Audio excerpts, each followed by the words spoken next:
Hey guys, and welcome to my channel. Today we are in Osaka. Yes, we moved away from Tokyo and we took a train all the way to Osaka. It was about a 2.5 to 3 hour train ride. And today what we are going to be visiting is the Osaka Castle. So we are actually at the Osaka Park. And this is a really cool little area. Osaka is actually really modern. It's the second largest city in Japan. So it's still filled with giant buildings and actually also a lot of luxury because it seems to be very rich right here. There's a big, I'll say like commercial district with a lot of businesses, a lot of very luxurious cars and luxurious stores. Yep. But today we're going to see some history. We're going to see one of the older and most beautiful castles. And also it's one of the most touristic areas right here in Osaka. So without any further ado, let's explore.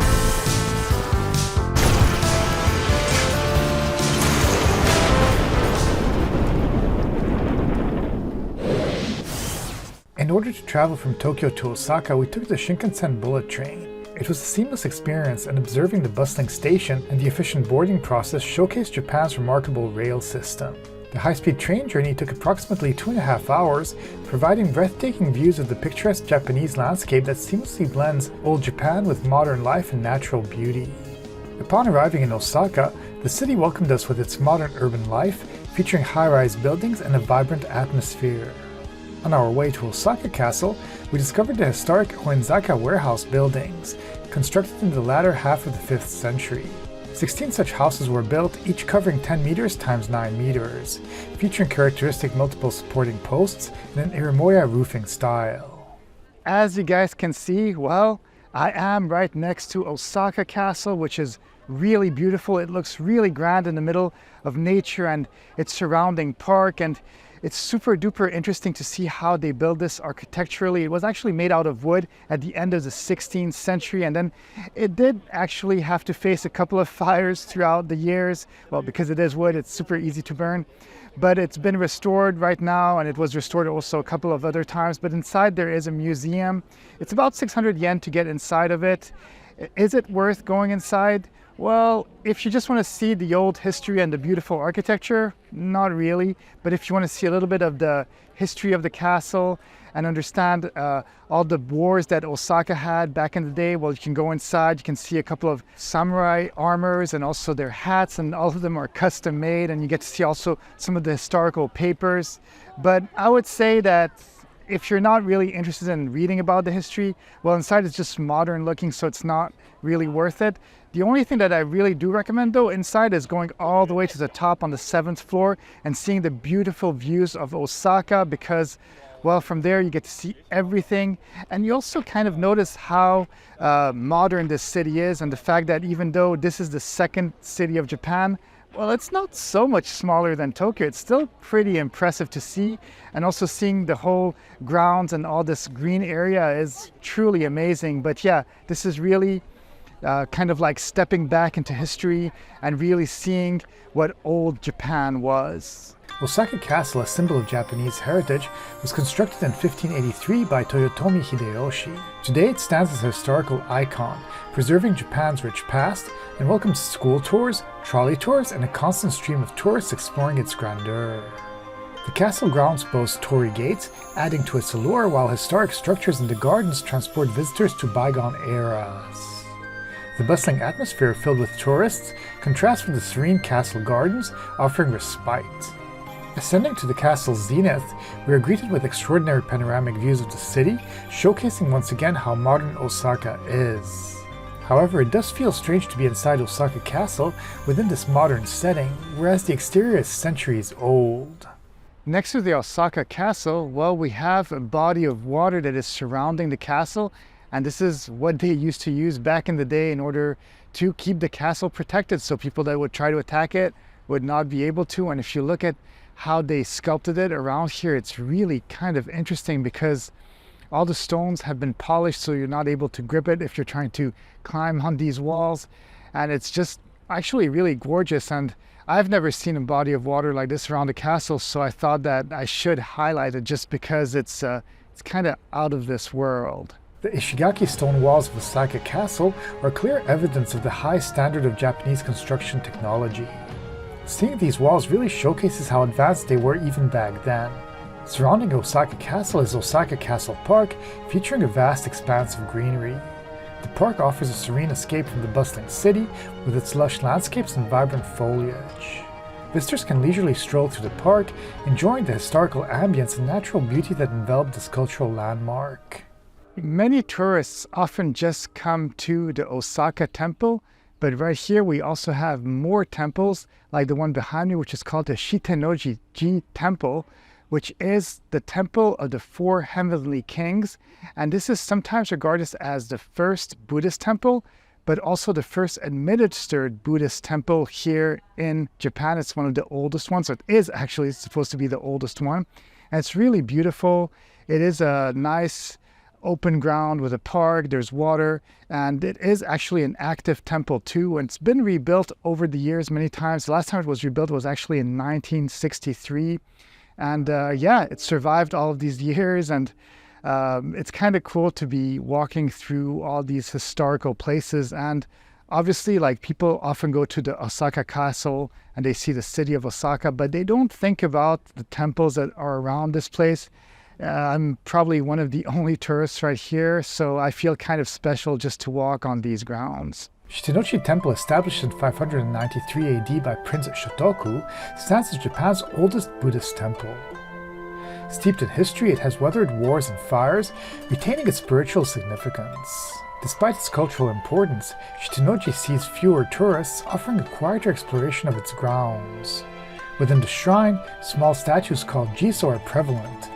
Jiso, believed to be the protectors of travelers and children, symbolize compassion and aid in the afterlife, often adorned with children's clothing and toys as expressions of love and remembrance.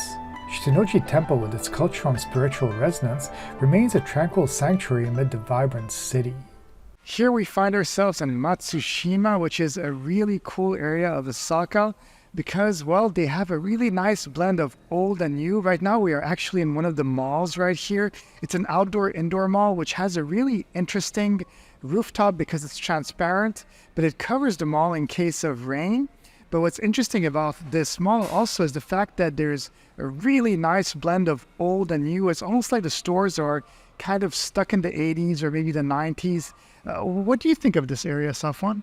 Yeah, I think you summarized it well. This commercial gallery really feels like it belongs to another decade. And you have a lot of those cute moms and pops shops where you can find really homemade food and for really cheap price.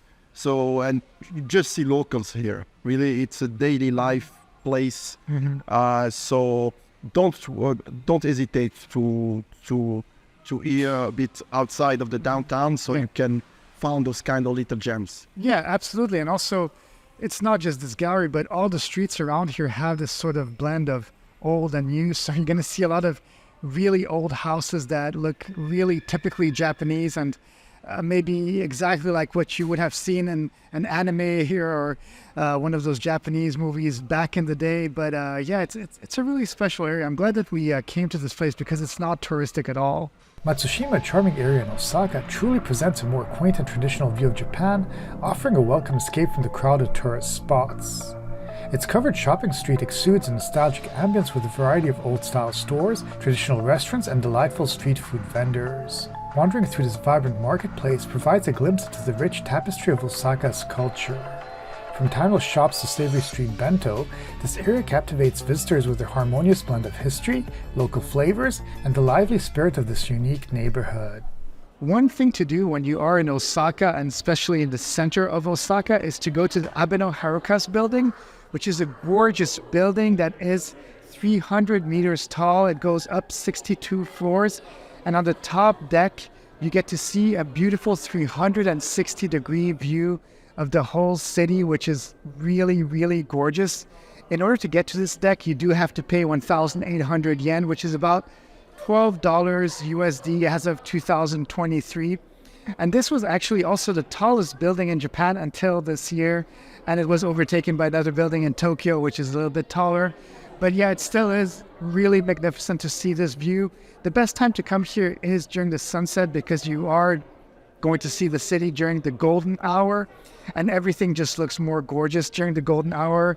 Everything looks golden, and you get to see the sunset and the sun coming down on the city. And you also get to really realize how big Osaka is, because it really is a truly big city. It's gorgeous. There's a lot of different styles of buildings, and it's a must sight to see. Abeno Harukas Tower in Osaka is a multifaceted attraction featuring a luxurious food market at its base that surprisingly offers affordable culinary delights. Strangely, this area, though considered luxury, is super affordable in price. The middle-level viewing area, free of charge, provides impressive views and is a good place to visit if you don't want to spend any money, although the ultimate panoramic experience awaits at Harukas 300. Even the elevator ride to the top is an awe-inspiring journey, setting the stage for the stunning vistas from the observation deck. Additionally, the tower boasts a restaurant area on the top deck, allowing visitors to savor not just breathtaking views, but also delightful dining, creating a complete and memorable experience in the heart of Osaka. Osaka truly is a wonderful city. Who would have thought that I would have seen a beautiful castle on the same day as I would have seen a beautiful, majestic temple, as well as a bunch of really old commercial streets that blend in the old with the new. This is kind of crazy. I never would have thought that Osaka was such a cool, high-tech city. But yeah, as you guys can see, well, it's getting dark, or it's actually pretty dark right now. I've been walking for about 12 hours today, and I think that this is probably the perfect point to end this video. But yeah, if you followed me on this adventure and you like this video, please be sure to subscribe, hit the like button, leave me a comment too. Let me know if there's places I missed. Let me know if there's things I should do on another visit here in Osaka. It'll be a good excuse to come back here. But yeah, that's it. There's many more days here in Japan. And yeah, as I said, again, be sure to subscribe because I'm sure you'll want to see the rest of my adventure. Have a great day, and I'll see you guys in the next one.